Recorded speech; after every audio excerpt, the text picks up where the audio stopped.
Well, this morning I could be doing at least one of two things. One is a bank job, maybe a mugging, but truth be told, it's minus 20 something, and usually when it gets up to those temperatures, I gotta wear a toque.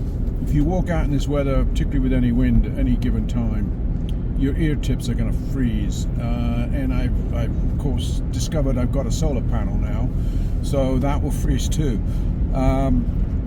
So anyway, toques on, we're ready. We're going 70k south to the southernmost tips of my hunting permission. I'm going to pick up some fuel on the way. Hybrid is right on the money. He's 800 grams, which is a little lighter than he has been for the last week or so. Been managing to push his weight up to 820. But early season he was flying at 780, and I thought that was quite high. But he's very obedient, everything, so I'm pushing the weight, and as you do at this time of year, you just keep going until you lose control.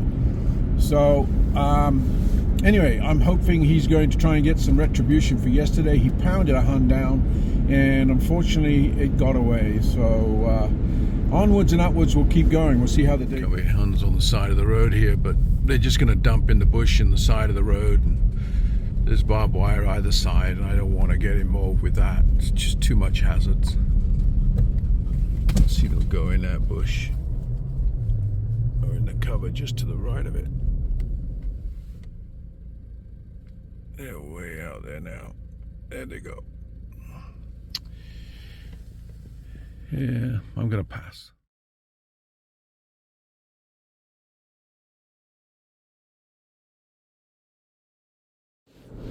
Some of my roads, access into fields are blocked thanks to the snow plow. I dare say a bit soon, if we have more snow, it might become a bit of an issue getting in the fields. That will be the death knell for my season, I think.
What is it, buddy?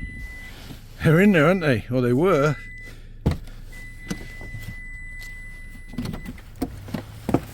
Yeah, I know. Where's the birds? They got out. I don't think they're in there. No, they're gone. Everyone's tunneled in.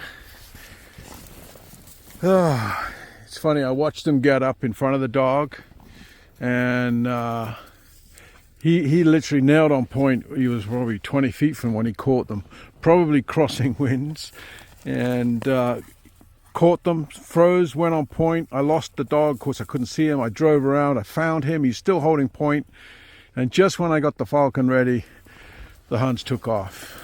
Well, at least the falcon wasn't in the air, but we'll press on, onwards and upwards. It's funny. He's lying in the Hun dig because he thinks there might be more Huns here, and you know what? He could be right. It wouldn't be the first time that's happened. He's lying right in it. Is there another Hun there?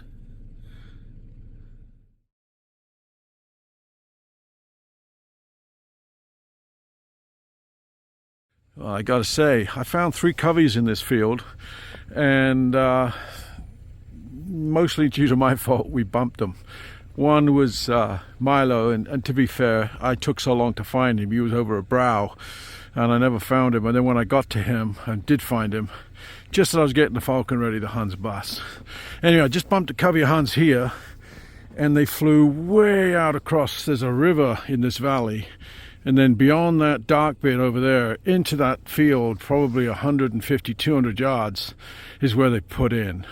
So I'm going to drive out of this field, and I'm going to go and get into the access point way over there into that field, and I'm going to see if I can relocate them with Milo. The stubble's quite tall out there, but they're way in the open there, so it'll be a good setup if we can find him. He's doing good. We're into wind, so he's getting on the outer edge. That's it, turn him a bit. He may be 100 yards or so beyond where those Huns were. It's going to be tough to find them in this sea of cover, but they're out there. It'll be a great setup once we find them. The question is whether he'll catch the scent, since it's airwash scent. They just sort of landed, so to speak. There won't be much other than their breath to smell. I hope he finds them. Oh, look at that! Look at that! I don't know if you saw that in the video, but he snapped round on a point. Have I got him on this camera? He's out there somewhere. It's a phone camera, for God's sake. But I'm going to put the falcon up here. He's right in the middle of the frame. He's got him. I'm going to put the bird up here and just drive out there. Oh, it's just a... Oh, shoot! Down he goes, down he goes, down he goes. He didn't get that. You know, a wide open setup like that, and he was coming down from a good pitch, and those Huns bumped, of course. I'm not surprised they bumped, but the falcon was up good, so that's good. He's trying to strafe the Hun on the ground, but the Hun is burrowed in. That was a dishonest Hun. He was up nice and high. The dogs are on point, and they're still flushing a couple. But I don't know if we'll relocate that. Oh, they're still lining up. This was the covey that I bumped in a long ways off, and they flew out into the middle of the open here. Looks like they might have another point. Falcon's remounting, but Griff's on pretty tight. Milo's running around him. I can't think there's more Huns there, but it wouldn't be the first time I've been proven wrong. All I can do... Oh, there goes a Hun. He's getting in under it, but he's not going to catch it. Whew, that's a fast Hun. I can't think the falcon's going to catch that. Holy crap, my fingers are tight. My fingers are cold. I don't see the falcon. I didn't see a pitch up. I have no idea what's happening here. I'm going to have to stop recording and just get my GPS. Oh, I think we got it. I don't know where to begin, but this wasn't a straightforward cut and dried flight. They usually never are. But, oh, maybe he doesn't have it.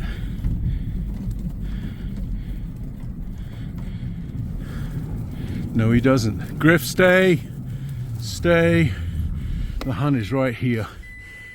He pounded it down and winnowed down on it. Griff! I'm going to see if I can get it with the dog. Well, we managed to pull that flight out of nothing. Bumped the covey of Huns way in the field off over in the distance. They flew into the field behind me. Milo relocated them magnificently. I put the falcon up wide. He was mounting beautifully. I was walking in. The Huns flushed. He came down. He didn't actually pound the Hun. The Hun actually dumped. He selected a Hun. He was just coming in. Of course, the snow is deep enough now. The Huns see this as a sanctuary, and it dumped. It hit the snow with a big powder puff, and falcon pitched up, went to go in on it, but the dogs chased another one out of the dig. They were going out in a bit of a string, these Huns. And so the falcon gave chase on that, didn't get it, remounted, came back over. I drove over to where the Hun had dumped. I called in both dogs to try and relocate. Didn't relocate it with the dogs. I actually stepped on it. Falcon came down, pounded it down this time, pitched up, and it motorboated over to the reeds on the other side of that frozen river there. And actually Griff located it in the reeds, brought it 3/4 of the way. Bear in mind, I don't teach my dogs to retrieve, but he brought the Hun 3/4 of the way, and I went over and picked it up and just threw it down for the falcon. So I guess you could call that is a dog assist. In fact, most of my hawking would never be as good as it is if it wasn't for the fact my pointers are doing such a good job in locating the game. I would never have found those Huns in that sea of cover, or sea of field, I mean stubble. But Milo came through, and of course Griff did a great job too. So anyway, it's so freaking cold. Can you believe the app was running? The app froze, the phone froze. I had to jump in the truck, warm the phone, and of course recover the dog and the birds and the falcon. And now I can do a quick sort of flight summary. But yeah, the freaking phone froze.